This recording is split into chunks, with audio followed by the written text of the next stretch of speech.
Three, and that falls for Dadrian Collins, who's shooting 38% from downtown. They're one of the freshmen that they really weren't expecting to play a lot this year for Howard, but because of injuries, has had to step up. And Collins, a young kid, 26 threes, a guy that can drive, and they're really excited about him this year. And he was the Cold Rookie of the Week in the MEAC this past week with Dwayne Jackson from Morgan State University. But here's O'Quinn getting the dish. And he buries the three. 1-point game. They're back and start saying, roll tide some more, huh? Kristen Morris at the free throw line, shooting 71% from the stripe. Hits the back of the iron that time. This Norfolk State's team started the season 1-1 with a loss to Baylor and then a win against Maine. And then they lost 11 straight, including going 0-2 in MEAC play, the first two MEAC games, but they've now won their last two, beating Florida A&M in Tallahassee last Monday, and then beating Hampton here at home on Saturday by 16 points. But four losses came by 20 or more points, so they were getting blown out in some of those games early. Yeah, and that's one of the things that both coaches talked to me about over the last couple of days, is that we really haven't had a chance to play close games. So our late game situations aren't maybe as polished as some teams would be this type of year. And this is also the thing where that 11-game losing streak was a school record, and this is only the fourth game that they played at home this season. When you think about how many games and how far we are in January, they've only played 4 ball games at home. 2 of them have been in the last 48 hours. Yeah, that's pretty good. Yeah.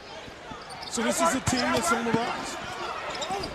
As Morris, strong move inside. Well, they like Christian Morris down low. We call him the Beast, but he's a very physical kid. Remember, the 6'9" transfer, only playing in his 7th basketball game for Norfolk State.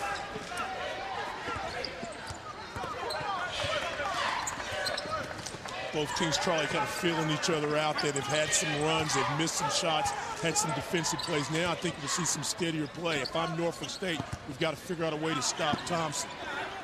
Feed inside. Mike Phillips gets it back to Curtis White.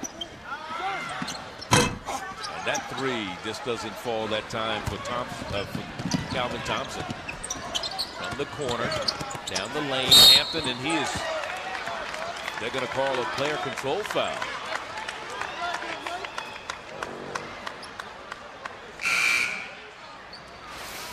Kick ahead. Let's watch this drive here, see if we get the offensive foul there.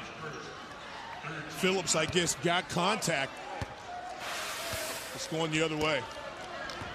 And this Howard University team started their season 0-8. They won 1, then they lost 5 straight, so that's 13 of their first 14 games that they lost, but they've won 3 of their last 4. Just one conference loss, and that came against Morgan State Saturday a week ago. But right now, we have a 3-point ball game. The home team on top. Ready to unthink the win. Of course, it's a 3-point ball game. Norfolk State on top by 3.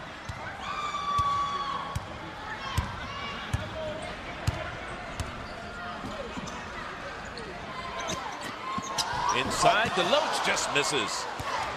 Bad defense on the Howard side, bailed out that time by the missed layup by DeLoach. That moment they had Thompson versus DeLoach. DeLoach should have made that layup. He has 2 points in the game, and there's a foul. DeLoach picks it up on the long jumper by Curtis White. So you don't foul a jump shooter, do you? Never foul a jump shooter, especially a 3-point shooter. You go back to after the timeout, Norfolk State runs a nice little half-court set. They run a little flex cut and try to throw over the top, and it's a perfect play, except for one thing. DeLoach misses the layup, and then he come back the other end, and you get a foul. I think that's DeLoach's second, isn't it?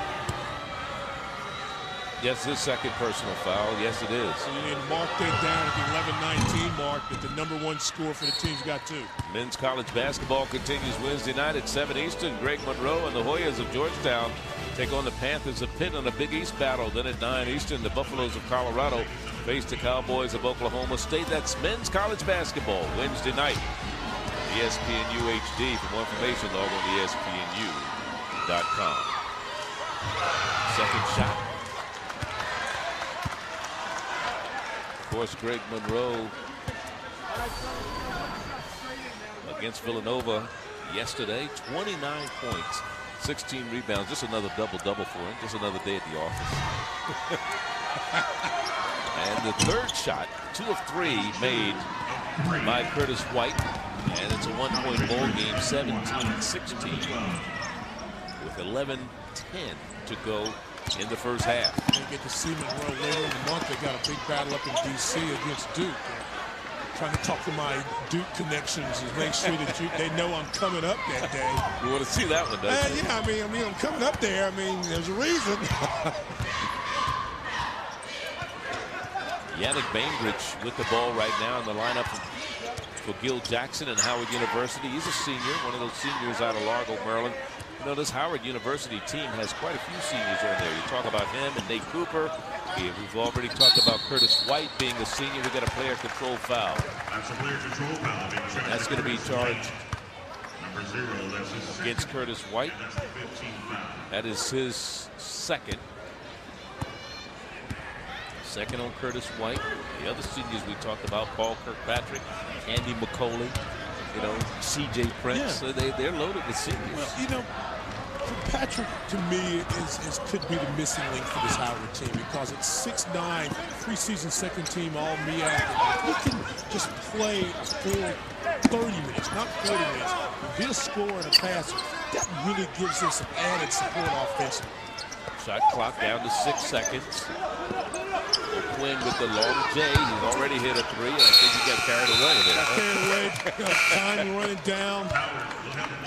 And both teams kind of struggling a little bit on the half-court offense right now. Not really running their sets, trying to do too many things one-on-one and not aware of the clock.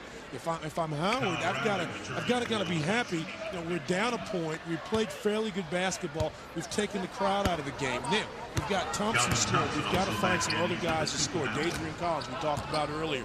Mike Phillips is a guy. And, of course, going inside to Kirkpatrick. When you talk about Kirkpatrick being that senior, he's somewhat of a disappointment, I guess, for the squad this year as that basket falls for Adrian Collins that gives Howard a 1-point lead once again. But the thing with Kirkpatrick is the fact that he has started more games than any player on this Howard University squad in his 4 years there. 88, this is the 89th start out of 112 games. Some days he gives you a great post presence, other days he doesn't. And that foul is going to be whistled against Kirkpatrick as Mars was working inside. Well, that's a good play, Charlie, by Morris. He feels contact and goes inside. But part of the problem there is Kirkpatrick doesn't move his feet. Watch the low post position right there. You see, Kirkpatrick just stays there, doesn't give, and then see he gives up on the play and reaches. Move your feet, play defense. Don't reach, move your feet. And again, Morris is very strong, felt no pressure, goes up strong to the glass. First free throw is good.